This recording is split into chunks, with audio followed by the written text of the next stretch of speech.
'Pag rejuvenated na po yung lupa ninyo sa paggamit ng bioenzyme, marami na po na ganito, yung mga blue-green algae na 'to. Actually po, kinokolekta ko 'yan dito para magamit ko naman do'n sa mga tataniman ko ng mga gulay. Ito po kasing blue-green algae na galing po sa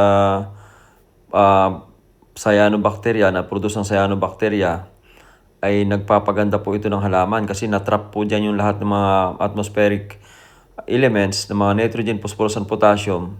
Na-trap diyan, kaya po yan ay napakasustansya po yan. Since ito pong lupa naman natin dito sa Palayan ay rejuvenated na po ito, ibig sabihin, next time na mag-land prep tayo, ay pwede na tayo ulit mag-spray ng bioenzyme, magpuproduce ulit ng maraming ganyan, ay pwede pong kolektahin yan at pwede naman gamitin sa mga upland. So kung paano mo ilalagay yan, ay pwede pong ihalo mo yan doon sa soil o doon sa soil media para nang sa ganun ay maging dumami naman yung beneficial microbes doon sa mga tataniman natin ng mga gulay.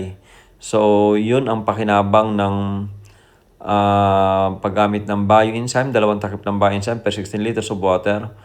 Mapa-dry o mapa-wet ay pwede nyo pong gamitin yan. Pag dry po ay pwedeng mag-spray pag mga hapon na. Pag sa wet naman, after ma-rotivate, after po na mabasag, ay pwede po kayo mag-spray ng bioenzyme 2 takip per 16 liters of water.